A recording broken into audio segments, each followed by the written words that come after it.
Hello दोस्तों, आज के इस वीडियो में हम bank of Baroda regular savings accounts के बारे में बात करने वाले हैं।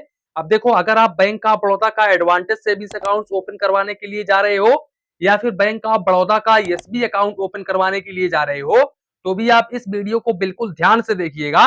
देखो, अगर हम आज की रियलिटी सच्चाई देखें ना, तो आज के डेट में अगर आप बैंक ऑफ बड़ौदा के किसी भी ब्रांच में जाते हो सेविंग्स अकाउंट ओपन करवाने के लिए, तो भाई इनके कर्मचारी आपसे सीधे बोलेंगे कि आप जॉब कौन सा करते हो। ये नहीं बोलेंगे कि रेगुलर सेविंग्स अकाउंट ओपन करना है, आधार कार्ड पैन कार्ड वगैरह दो मैं ओपन कर देता हूं।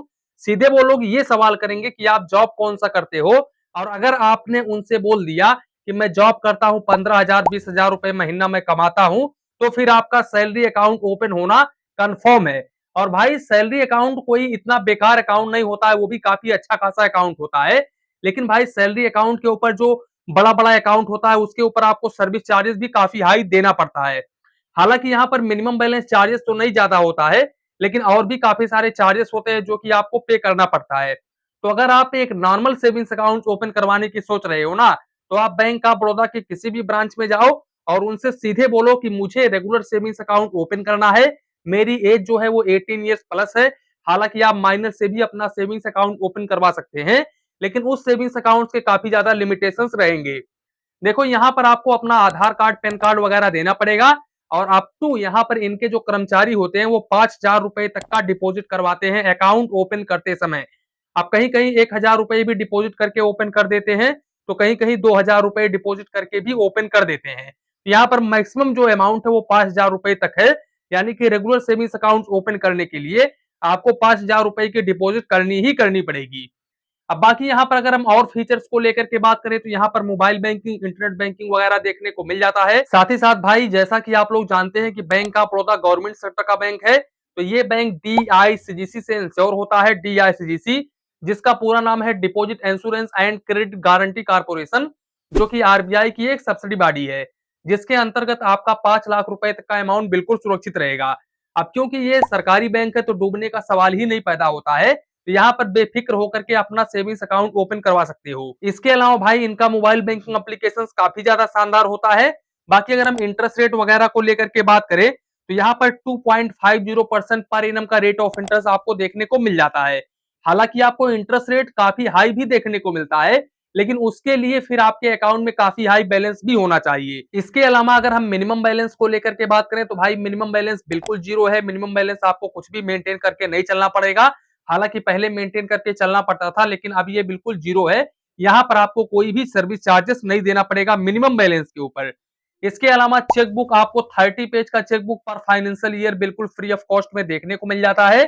अब यहाँ पर अगर आप एक्स्ट्रा चेकबुक वगैरह लेते हो, तो फिर इस केस में मेट्रो सिटी और अर्बन के कस्टमर्स को 4 रुपए प्लस जीएसटी पर पेज का चार्जेस देना पड़ता है।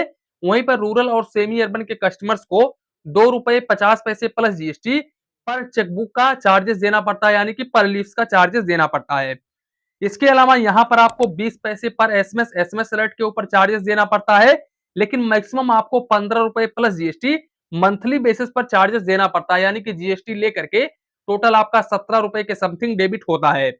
इसके अलावा अगर हम कैश डिपॉजिट को लेकर के बात करें, तो देखो यहाँ पर आप चाहे तो होम ब्रांच के जरिए कैश डिपॉजिट करो, चाहे तो आप नॉन होम ब्रांच के जरिए कैश डिपॉजिट करो। यहाँ पर आप एक महीने में 5 बार कैश डिपॉजिट कर सकते हैं बिल्कुल फ्री ऑफ कॉस्ट में। अब अगर आप इससे अधिक करना चाहते हैं, तो फिर इस केस में रूरल और सेमी अर्बन के कस्टमर्स को 40 रुपए प्लस जीएसटी और मेट्रो सिटी और अर्बन के कस्टमर्स को 50 रुपए plus GST per transaction charges देना पड़ता है। बाकी अगर हम विड्रॉवल को लेकर के बात करें, तो यहाँ पर आप चाहे तो होम ब्रांच के जरिए पैसे निकालो, चाहे तो आप नॉन होम ब्रांच के जरिए पैसे निकालो। यहाँ पर भाई आप एक महीने में 5 बार बिल्कुल फ्री ऑफ कॉस्ट में पैसे निकाल सकते हो। अब अगर आप इस लिमिट को क्रॉस करते हो, तो फिर इस केस में रूरल और सेमी अर्बन के कस्टमर्स को 100 रुपए प्लस जीएसटी और मेट्रो सिटी और अर्बन के कस्टमर्स को 125 रुपए plus GST per transaction charges देना पड़ता है। साथ ही साथ यहाँ पर एनईएफटी अगर आप ब्रांच के माध्यम से करते हैं, तो यहाँ पर आपको 24 रुपए 75 पैसे प्लस जीएसटी मैक्सिमम चार्जेस देना पड़ता है पर ट्रांजेक्शन।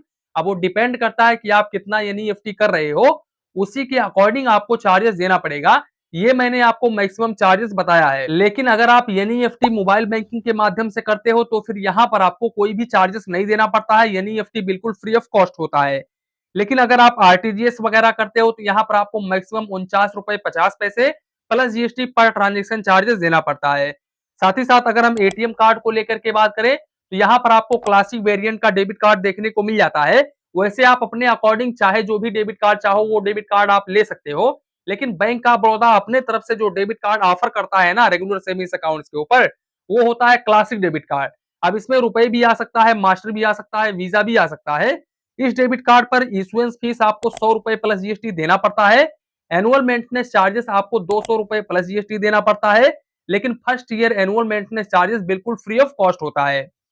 इसके अलावा मैं आप लोगों को बता दूं कि इस डेबिट कार्ड से आप पर डे 25,000 रुपए निकाल सकते हो और 50,000 रुपए तक ऑनलाइन ट्रांजेक्शन कर सकते हो। साथ ही साथ भाई इस डेबिट कार्ड से आप इनके ओन बैंक के एटीएम से, अगर हम काउंट ऑफ ट्रांजेक्शन को लेकर के बात करें तो भाई इनके ओन बैंक के एटीएम से एक महीने में 5 फाइनेंशियल और नॉन फाइनेंशियल ट्रांजेक्शन कर सकते हो। अब अगर आप इस लिमिट को क्रॉस करते हो तो फिर इस केस में फाइनेंशियल ट्रांजेक्शन के ऊपर 10 रुपए प्लस जीएसटी और नॉन फाइनेंशियल ट्रांजेक्शन के ऊपर 5 रुपए plus GST per transaction charges देना पड़ता है। बाकी दूसरे बैंक के एटीएम से आप एक महीने में 5 फाइनेंशियल और नॉन फाइनेंशियल ट्रांजेक्शन कर सकते हो और मेट्रो सिटी से एक महीने में आप 3 फाइनेंशियल और नॉन फाइनेंशियल ट्रांजेक्शन कर सकते हो। अब अगर आप इस लिमिट को क्रॉस करते हो तो फिर इस केस में फाइनेंशियल ट्रांजेक्शन के ऊपर 23 रुपए प्लस जीएसटी और नॉन फाइनेंशियल ट्रांजेक्शन के ऊपर 11 रुपए plus GST per transaction charges देना पड़ता है। दोस्तों यहाँ पर काफी सारे हमारे ऑडियंस का सवाल होता है कि सर ये फाइनेंशियल ट्रांजेक्शन क्या है और नॉन फाइनेंशियल ट्रांजेक्शन क्या होता है। तो मैं आप लोगों को बता दूं कि फाइनेंशियल ट्रांजेक्शन हम उसको बोलते हैं कि अगर आप जा रहे हो किसी भी एटीएम मशीन पर पैसे वगैरह निकाल रहे हो तो हम उसको फाइनेंशियल ट्रांजेक्शन बोलेंगे। लेकिन अगर आप एटीएम मशीन के जरिए बैलेंस इंक्वायरी वगैरह करते हो, मिनी स्टेटमेंट वगैरह चेक करते हो तो हम उसको बोलेंगे नॉन फाइनेंशियल ट्रांजेक्शन।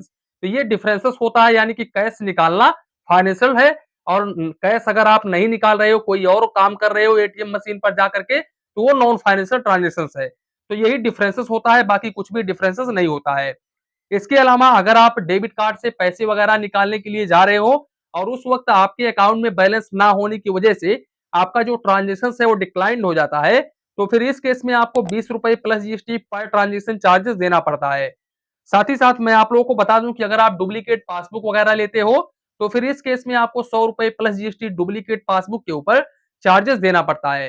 दोस्तों ये मैं आज की डेट की बात बता रहा हूं, जैसे कि अगर आप आज के डेट में जैसे कि 2026 में सेविंग्स अकाउंट ओपन करवाने के लिए जा रहे हो तो फिर इतना आपको सर्विस चार्जेस देना पड़ेगा रेगुलर सेविंग्स अकाउंट्स के ऊपर। अब जो एडवांटेज सेविंग्स अकाउंट्स होता है ना उसके ऊपर भी यही सेम सर्विस चार्जेस लागू होता है। हालांकि अगर एडवांटेज सेविंग्स अकाउंट्स के ऊपर अलग से कोई सर्विस चार्जेस लिखा हुआ है कि भाई यहाँ पर चार्जेस आपको नहीं लगेगा तो फिर वहां पर वो चार्जेस नहीं लगेगा, लेकिन भाई यहाँ पर जो भी बेसिक चार्जेस है वो यही चार्जेस अकाउंट के ऊपर लागू होता है, तो इस बात का आप जरूर ध्यान रखें। तो दोस्तों कुल मिलाकर के ये था बैंक ऑफ बड़ौदा का रेगुलर सेविंग्स अकाउंट। आप चाहे तो आप बैंक ऑफ बड़ौदा में अपना एक रेगुलर सेविंग्स अकाउंट ओपन करवा सकते हो। भाई बैंक ऑफ बड़ौदा काफी अच्छा बैंक है, इनके कर्मचारी काफी अच्छा कस्टमर्स के साथ में व्यवहार करते हैं। अब वैसे क्योंकि ये सरकारी बैंक है तो यहाँ पर आपको पता ही होगा कि भाई इनके कर्मचारियों का व्यवहार कस्टमर के प्रति किस तरीके का होता है। तो यहाँ पर 9-10 का फर्क आपको देखने को मिलेगा, प्राइवेट बैंकों के जैसा अनुभव बिल्कुल भी देखने को नहीं मिलेगा। तो दोस्तों आप चाहे तो बैंक ऑफ बड़ौदा में अपना सेविंग्स अकाउंट ओपन करवा सकते हो। तो आज का वीडियो यहीं पर समाप्त करते हैं। वीडियो पसंद आया हो तो प्लीज वीडियो को एक लाइक करिए और अपने चैनल फाइनेंस बैंकिंग को सब्सक्राइब करिए। मन में कुछ डाउट हो, कंफ्यूजन हो तो प्लीज कमेंट करिए। धन्यवाद, मिलते हैं नेक्स्ट वीडियो में।